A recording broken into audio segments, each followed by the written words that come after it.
Il s'est tenu à Goma, à l'hôtel Captive, du jeudi 30 juillet au samedi 1er août 2020, les travaux du dialogue social en province du Nord Kivu sous le thème central « Dialogue social de vérité sur notre propre avenir ».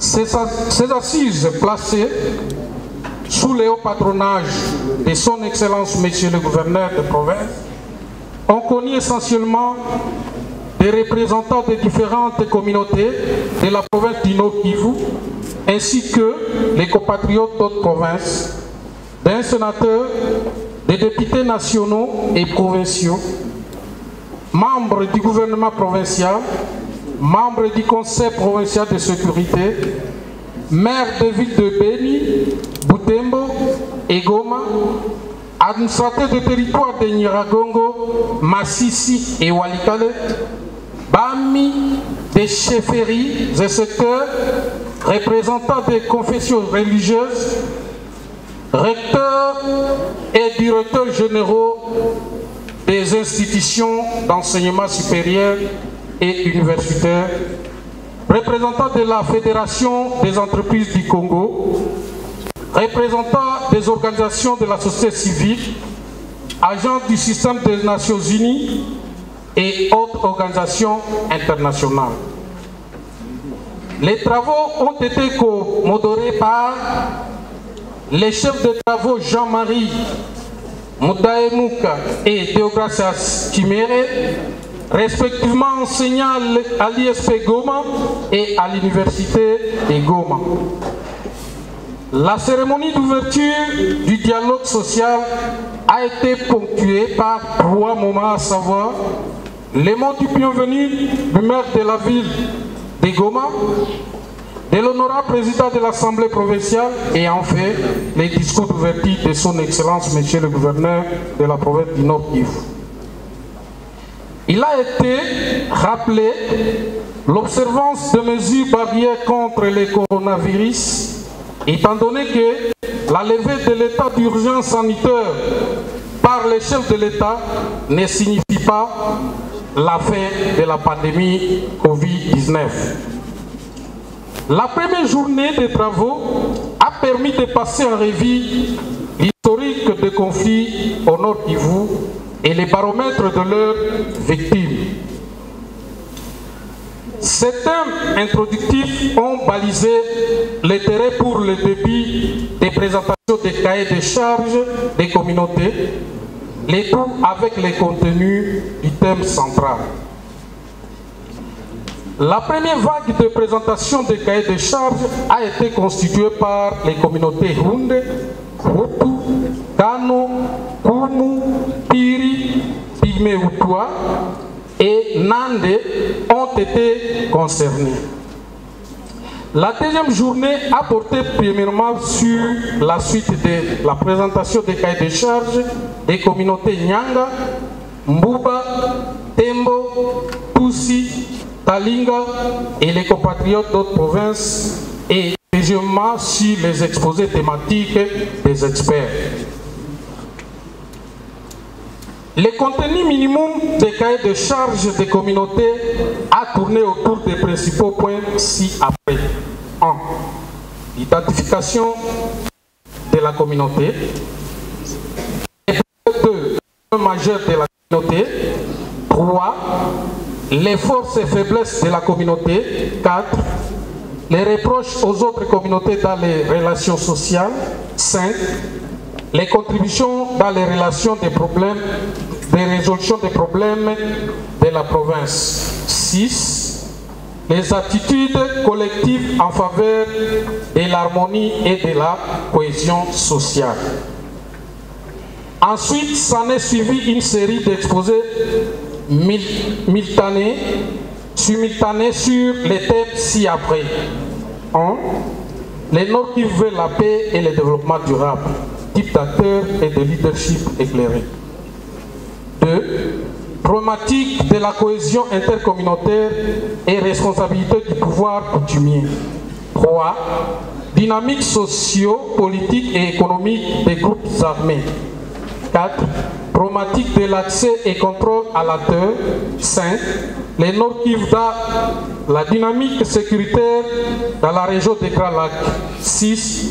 Évaluation des dialogues antérieurs. Et en fait, 7. Synthèse des relations de l'A1 du gouvernement provincial du Nord Kivu. Ces présentations sur les secteurs ont été faites par des experts, chercheurs, acteurs et ou opérateurs ciblés par l'équipe pédagogique.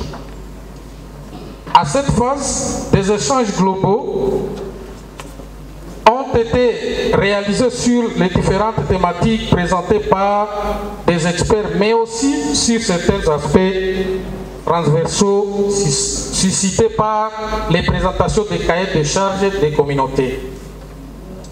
Ces échanges ont tourné essentiellement autour des questions identitaires, sécuritaires, du pouvoir politique et coutumier, gouvernance ainsi que des questions de paix et de développement socio-économique. Il a été aussi rappelé les cadres et les formats du dialogue social, qui ne constitue qu'une première phase d'une série de dialogues voulus de vérité et prospectifs qu'il a programmé au second semestre 2020, en perspective d'un dialogue social global. Il a été également rappelé, à tout état de cause, que les solutions à tous les problèmes de la province ne peuvent pas trouver de solutions dans les assises de ce genre, quel que soit le nombre de jours qu'on peut leur consacrer. Bien plus, il a été précisé qu'aucune évolution ne peut se faire sans tenir compte des attributions du prestataire.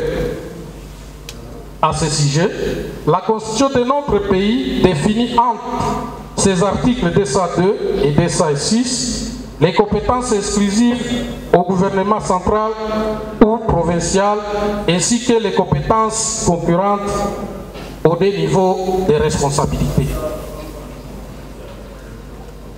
Et que donc, au niveau provincial, il a été rappelé d'éviter de cultiver dans la mémoire collective des populations que les institutions provinciales, assemblées et gouvernement, détiennent des solutions miracles, même aux problèmes qui ne ressortent pas de leurs compétences. Par ailleurs, il a été circonscrit la problématique de l'insécurité, l'absence et ou les déficits de l'autorité de l'État sur certains espaces, la présence des groupes armés, la libre circulation des populations congolaises sur toute l'étendue de la République, telle qu'est consacrée par la Constitution, la nécessité d'un franc dialogue permanent dans le cadre de la gouvernance et proximité prônée par son Excellence, Monsieur le gouverneur de province. La troisième journée a été consacrée aux travaux en Carrefour qui ont porté essentiellement sur les deux thèmes ci-après. 1. Problématique sécuritaire. 2. Mouvement de la population. 3. Gouvernance du Nord Kivu. 4. Cohésion communautaire, pouvoir coutumier et politique. 5. Questions spécifiques aux jeunes, aux femmes et aux peuples autochtones pygmées. 6. Stabilisation et rapprochement communautaire. 7. Accès et gestion des terres. Les questions traitées au sein de ce carrefour ont consisté à établir un état de lieu global de la thématique autour des questions ci-dessous. Qu'est-ce qui marche et qu'est-ce qui ne marche pas dans la thématique? Par rapport à ce qui ne marche pas, que doit-on faire pour que ça marche? Quelles réformes doit-on réaliser pour améliorer la gouvernance politique, économique, judiciaire, etc. Quels sont les problèmes déjà résolus? Et quels sont les problèmes majeurs restants à résoudre? Et quels sont les défis du secteur? Quelles sont les pistes de solutions? De manière générale, les travaux de ce dialogue social ont permis d'aborder les problèmes majeurs qui caractérise les relations sociales entre les communautés de la province du Nord Kivu.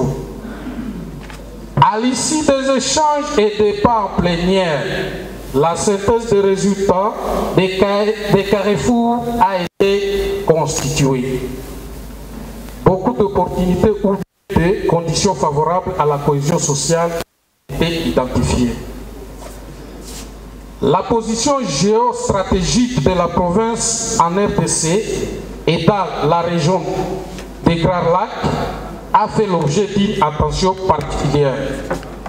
L'existence des initiatives locales de paix, de stabilisation et de développement ont été notées et encouragées.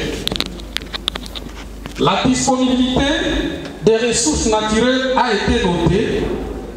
La diversité culturelle et le dynamisme légendaire des populations du Nord Kivu ont été rappelés et encouragés ci-dessous. Certains défis majeurs ont été identifiés, dont les plus saillants ont trait à l'organisation des tables rondes de vérité entre communautés, en faveur de la consolidation de la paix, le dualisme des textes réglementaires en matière foncière, la mise en œuvre des outils de planification du développement de la province. Eu égard à tout ce qui précède, des recommandations et une feuille de route a été adoptée. Dans l'ensemble des travaux, les travaux se sont déroulés dans un bon climat social. Fait à Goma, les